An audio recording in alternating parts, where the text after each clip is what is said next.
하나님은 이스라엘 백성들에게 가나안 땅을 선물로 주셨습니다. 그렇습니다. 이스라엘 백성들이 그 젖과 꿀이 흐르는 땅을 차지하게 된 것은 전적으로 하나님의 은혜 덕분이었어요. 그리고 하나님은 그 땅에서 이스라엘 백성들이 살아갈 때 하나님의 백성으로서 마땅히 해야 할 삶과 원칙들을 말씀하셨는데 바로 오늘 본문이 그 내용입니다. 1절이에요.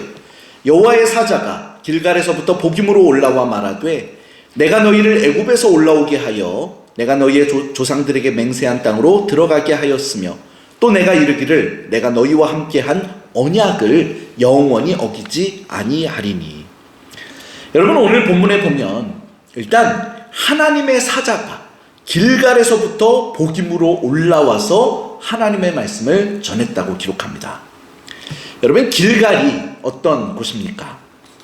길갈은 이스라엘 백성들이 요단강을 건넌 후 요단에서 가져온 12개의 돌을 세웠던 곳이고 바로 광야에서 태어난 출애굽 2세대들이 그곳에서 할례를 받았던 그 장소였어요.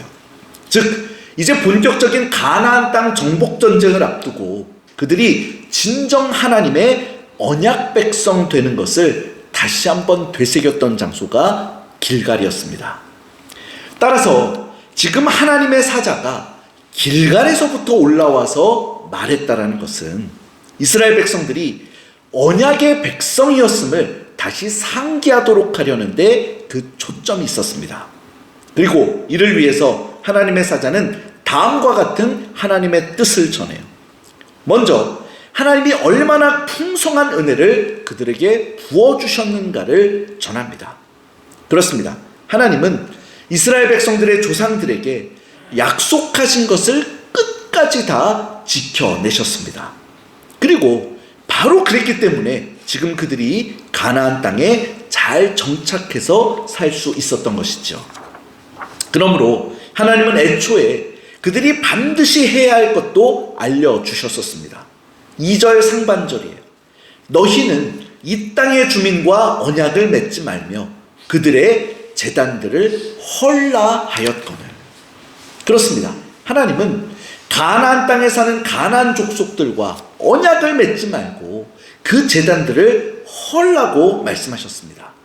그리고 하나님께서 이 같은 명령을 내리신 이유는 이스라엘 백성들이 지금 하나님을 떠나 자꾸 우상을 섬기고 이 때문에 타락과 멸망으로 갈게 될 것을 우려하셨기 때문이었어요.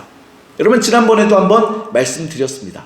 가나안 땅은 물론 젖과 꿀이 흐르는 땅의 대명사이기 때문에 굉장히 우리가 좋은 의미로 그 어감을 받아들일 때가 많지만 그러나 사실 가나안 족속들은 구약 성경 내내 하나님을 대적하던 빌런 족속들, 악역들이었습니다. 그래서 우리가 구약 성경을 볼 때도 가나안이라는 단어가 나오면 좋게 보면 안 된다고 말씀드렸죠. 사실 95% 이상은 다 나쁜 의미로 등장하는 게 바로 가나안과 가나안 7족속에 대한 이야기들입니다.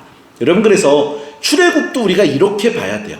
첫 번째 관점, 물론 이스라엘 백성들 관점에서 보면 애굽에서 종된 상태에서 해방돼서 그야말로 젖과 꿀이 흐르는 땅 복지로 들어가는 것이 출애굽의 한 가지 의미이지만 그러나 하나님 입장에서 하늘나라 관점에서 보면 또 전혀 다른 이야기가 됩니다. 바로 뭡니까? 바로 헤브론 땅에 정착해서 하나님을 대적하면서 그 땅을 더럽히고 온갖 우상숭배 문화들을 만들어서 주변 많은 나라들을 타락시키고 있던 그 가나안의 7족속 놈들을 바로 하나님께서는 어떻게 하신 겁니까? 애굽 땅에서 번성시키셔서 이제 민족으로 만드신 이스라엘 백성들을 군대로 만들어 바로 이 헤브론 땅에 들어오게 하셔서 그 가나안 7족속을 쳐서 심판하시고 몰아내시는 것이 출애굽의 또 하나의 중요한 의미였어요.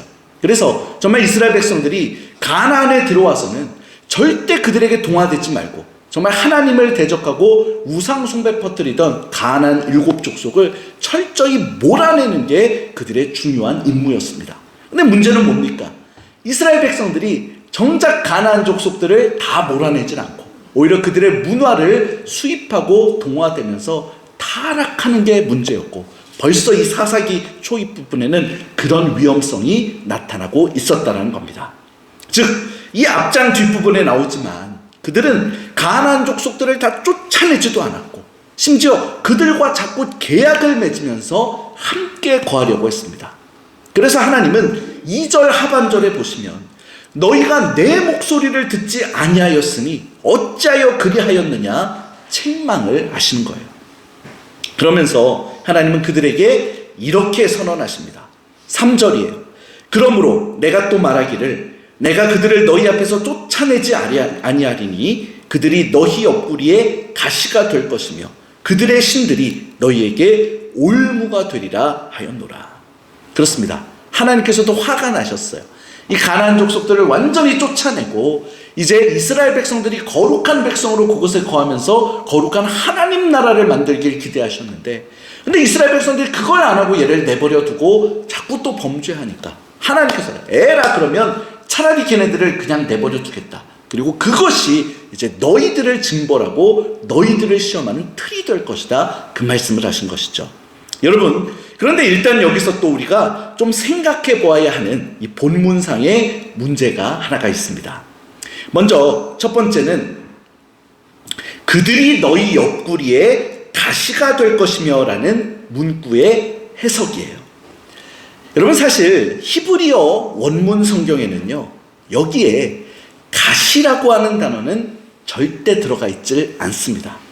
그래서 히브리 원문 그대로만 번역해 보면 그들이 너희들에게 옆구리가 될 것이요, 이렇게만 되어 있어요. 그런데 이 비슷한 경고를 하고 있는 민수기 33장 55절이나 또 여호수아서 23장 13절에는 가시라는 말이 실제로 있기 때문에 이것을 준용한 이른바 의역을 해서 지금 우리 한글 성경에 이 부분에 이 가시라는 표현이 넣어져서 번역된 것입니다. 여러분, 물론 이 본문에 이렇게 가시라는 말을 넣어서 읽고 이해해도 문제될 것은 없습니다. 즉, 하나님이 쫓아내라고 하신 이방인들을 쫓아내지 못한 것이 분명히 이스라엘 백성들 본인들을 나중에 아프게 찌를 가시가 되는 것이 틀림없는 사실이었기 때문이었죠. 여러분, 그러나 어떻습니까? 아무래도 우리는 성경의 원문에도 충실하게 번역하고 이해를 해서 거기서 나오는 의미도 잘 살펴볼 필요가 있겠죠. 즉, 그들이 너희의 옆구리가 될 것이다 라고 하는 이 표현의 말씀을 우리가 정말 있는 그대로 해석해서 교훈을 배울 필요도 있다라는 것이에요. 그렇습니다. 여러분, 이것은 사실 이스라엘 백성들과 가나안 족속이 통혼해서 배필까지 되는 것, 그 자체를 의미하는 표현입니다. 정말 옆구리가 된다는 말 자체가 고대 근동 문화권에서는 관용적으로 혼인관계를 이룬다는 뜻으로 이해되던 말이었기 때문이에요. 그리고 이렇게 되면 물론 가나안 사람들이 이스라엘의 가시가 될 것은 틀림없는 주지의 사실이었죠. 즉, 그들은 이스라엘과 도저히 함께 갈 수가 없는 사람들이었는데, 그런데 그들과 결혼해서 서로 배필이 돼버렸으니 결국 함께하며 이스라엘을 고통스럽게 만드는 가시가 되는 게 분명한 일이었다는 것입니다. 여러분, 그러므로 오늘 본문은 단지 이스라엘이 가나안 백성들과 그냥 함께 거하는 것에도 그치지 않고 장차 적극적으로 그들과 결혼도 하고 결합을 해서 바로 그들의 세상적인 문화와 관습, 그리고 무엇보다도 우상 숭배를 받아들여서 이스라엘 전체가 다시 타락되고 말 것을 말씀하고 있는 것입니다. 여러분, 그리고 또한 두 번째로 이제 또 3절 하반절에 보시면 가나안 사람들의 신들이 이스라엘의 올무가 될 것이라고도 말씀하세요. 여러분, 올무는 바로 새나 동물을 잡기 위해서 땅에 놓는 덫을 말하죠.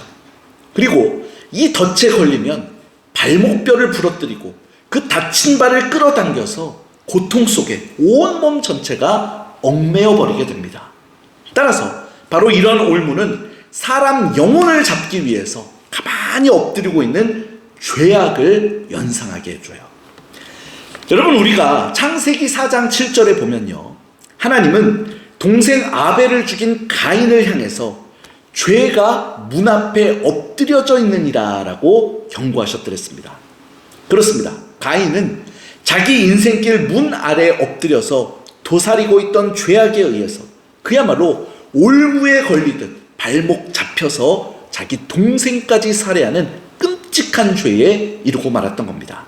그리고 이렇게 죄가 엎드려서 있는 길, 이렇게 죄가 엎드려 있는 길을 가다가는 그것에 의해서 잡힐 수밖에 없는 것처럼 지금 이스라엘 백성들도 가나안 우상 종교에 의해서 발목이 잡히게 생겼다는 것입니다. 그렇게 결국 이스라엘의 그 불신앙과 타협하는 모습 때문에 가나안 우상 종교가 장차 이스라엘을 잡아서 전체를 망하게 만들 것이라고 하는 예언의 말씀이었죠. 여러분, 이처럼 오늘 본문은 죄의 권세와 위력이 얼마나 집요하고 강한지를 말해주면서 또한 선민이라고 하는 이스라엘 백성은 그 앞에 얼마나 연약한 존재일 수밖에 없는가를 잘 말해주고 있습니다. 여러분, 이렇게 사사기는 이스라엘이 불순종으로 인해 가나안 사람들을 다 못 내쫓고 데리고 살아야 하는 처지와 그리고 또 그 결과 가나안 사람들의 우상 숭배에 점점 올무에 옮겨 매이듯이 점점 동화될 수밖에 없을 그 미래를 암울하게 말씀하고 있어요. 여러분, 그리고 이제 4절 5절의 말씀에 보면 지금 사사기 초엽입니다. 적어도 이 초엽에는 이스라엘 백성들이 이제 이 말씀을 듣고 통곡을 하는 장면이 나와요. 그래서 바로 그것을 우는 자들이라는 뜻의 복임이라고 부르게 되었던 겁니다. 그리고 그들은 통곡한 후에 하나님께 제사도 올려드렸죠. 이것은 자기들의 죄를 대신해서 짐승을 죽이는 속죄의 제사였습니다. 그리고 이 제사를 통해서 그들은 하나님 앞에 불순종했던, 온전히 순종하지 못하고 가나안 족속들과 이미 타협하고 통혼하기 시작했던 그들의 죄를 고백하며 하나님께 은혜를 간구했습니다. 그렇습니다. 이렇게 어쨌든 자기들이 불순종하던 죄를 깨닫고 사죄와 용서를 구하는 자들은 그래도 그나마 희망이 있는 사람들이라 말할 수 있었어요. 바로 사사기 초엽까지만 해도 아직은 이런 희망의 이야기가 나옵니다. 바로 대속의 은혜가 아직은 그들에게 있었다라는 것이에요. 여러분, 그러나 어떻습니까? 이 은혜를 모르는 사람들은 결국에는 할 일 없이 비참하고 불쌍한 처지로 전락할 수밖에 없게 되는 겁니다. 왜냐하면 그들은 끝내 사죄를 모르며 대속의 길을 알지 못하게 되기 때문인 것이죠. 여러분, 정말 이스라엘 역사는 결국 이렇게 흘러갑니다. 이스라엘 역사는 죄악과 함께 동반하는 역사가 되어버리죠. 여러분, 하물며 인류의 역사는 어떻습니까? 인류의 역사도 말할 것이 없죠. 정말 이제 인류라는 집단은 죄를 떼어놓고는 생각할 수가 없는 집단입니다. 그야말로 죄를 옆구리에 삼고 또한 그 올무에 걸려서 신음하며 살 수밖에 없는 것이 인간의 모습이에요. 그리고 계속해서 본문 7절부터 10절에 보면 이스라엘이 회개하고 하나님을 섬긴 것도 결국에는 이 사사기 초엽의 시대, 이 잠깐 한 시대의 반짝한 역사에 불과했던 것을 보게 됩니다. 즉, 그 다음 세대는 여호와 하나님을 끝내 알지 못하게 되어버리고 하나님께서 이스라엘을 위해서 행하신 일도 거의 기억하지 못하는 시대로 전락되어 버렸다는 것을 보게 되는 것이에요. 여러분, 우선 7절 보십시오. 백성이 여호수아가 사는 날 동안과 여호수아 뒤에 생존한 장로들 곧 여호와께서 이스라엘을 위하여 행하신 모든 큰 일을 본 자들이 사는 날 동안에는 여호와를 섬겼더라. 그렇습니다. 여러분, 적어도 출애굽 2세대까지의 이스라엘 백성들은 여호수아라는 사람이 사는 날 동안 바로 광야에서 태어나 하나님의 인도를 직접 눈으로 본 세대들이었기 때문에 정말 여호수아가 사는 그날 동안에는 여호와 하나님을 그래도 잘 섬겼노라고 이야기하고 있어요. 근데 뭡니까? 이제 한 세대가 곧 지나자마자, 즉 여호수아가 죽어서 장례되고 그 세대 사람들이 다 죽고 나자 바로 어떻게 됐다라는 겁니까? 10절이에요. 그 세대의 사람도 다 그 조상들에게로 돌아갔고 그 후에 일어난 다른 세대는 여호와를 알지 못하며 여호와께서 이스라엘을 위하여 행하신 일도 알지 못하였더라. 그렇습니다. 이 다음 세대는 이전 세대와는 전혀 다른 하나님을 알지도 못하는 세대들이 결국 되어버리고 말았다는 겁니다. 여러분, 그러니 우리는 오늘날에 왜 이런 일이 일어나는지 질문해 보지 않을 수가 없는 거예요. 여러분, 보통 이에 대해서 어떤 사람은 부모 세대가 신앙교육을 소홀히 해서 그렇게 된 것 때문이라고 말을 합니다. 그래요. 물론 교육이 없어서 이런 신앙적인 단절을 가져온 것이라고도 말할 수는 있을 겁니다. 그래서 실제로 성경도 자주 자녀 세대들에게 말씀을 가르치고 알게 하는 것의 중요성을 강조하죠. 그렇습니다. 우리 교회 학교도 그래서 너무나 중요한 겁니다. 오늘 우리가 교사분들도 이제 세우고 조금이라도 더 하나님께서 보내주신 20명 되는 우리 아이들을 그래도 잘 또 키우고 양육하고 하나님 백성 만드는 게 그게 우리에게 주신 귀한 사명이 맞아요. 그리고 그걸 위해서 어찌됐든 지금은 우리 중딩 아이들이 정말 예배드리고 성경 공부가 너무나 힘들어 할지라도 그래도 어떻게든 붙잡아 놓고 하나님의 말씀 하나라도 더 들려주고 가르쳐주는 게 일단은 우리의 사명인 게 맞습니다. 여러분, 그런데 그럼에도 불구하고 우리가 또 하나 간과해서는 안 되는 것은 바로 하나님을 아는 것이라고 하는 표현의 진정한 의미예요. 여러분, 사실 오늘 본문에서도 여호와를 알지 못한다는 것이 여러분 이게 지적인 무지를 의미하는 표현은 사실 아닙니다. 여러분, 정말 출애굽 3세대 이후의 백성들도 여호와 하나님에 대해서 익히 들어서는 충분히 알기는 알았고 또 배우기도 했더랬습니다. 여러분, 그런데 뭡니까? 바로 이런 지식적인 암만을 성경은 참된 알미라고 하지 않는다라는 것이죠. 여러분, 성경에서 말하는 알미란 건 바로 뭡니까? 바로 머리로만 아는 것이 아니라 경험과 관계를 통해서 아는 암, 즉 체험과 고백을 동반하는 알을 뜻해요. 그리고 정말 이런 알미 없다면 그 신앙 연수가 아무리 오래되어도 누구라도 다른 세대가 되어버릴 수 있노라고 말씀을 말해준 것입니다. 그리고 사사기 역사 속에서 실제로 계속 반복되는 것이 바로 이 현상이었어요. 즉, 때때로 이스라엘 백성들은 하나님의 구원의 능력을 경험하고 깨닫고 고백함으로 하나님을 알 수 있게 되는 때도 있었더랬습니다. 그러나 어땠습니까? 이후에 시간이 조금만 지나면 또다시 하나님에 대한 체험은 없는 그저 머리로만 아는 다른 세대들이 일어나서 곧 나라 전체가 다시 죄악에 빠져버리곤 했다라는 것이죠. 여러분, 그래서 사도 바울도 에베소서 4장 13절 말씀을 통해서 우리가 하나님의 아들을 믿는 것과 아는 것에 하나가 되어야 한다라고 가르쳤었어요. 다시 말하면 객관적인 사실로서의 지식적인 암과 더불어서, 근데 그것만이 아니라 정말 주관적인 체험과 고백으로서의 알미 반드시 하나가 되어야만 한다라는 것입니다. 여러분, 그러므로 오늘날 우리도 그렇습니다. 다음 세대를 말하기 이전에 우리 자신부터 생각해야 되죠.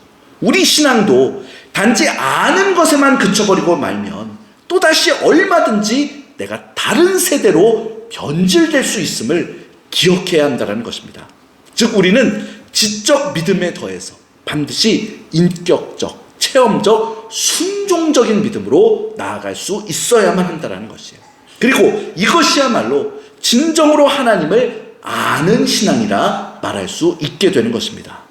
여러분, 그러므로 오늘 우리 자신부터가 정말 결코 다른 세대로 전락하지 않도록 정말 주님을 올바로 알게 해달라고 기도하는 여러분들 되실 수 있기를 주님의 이름으로 축원합니다.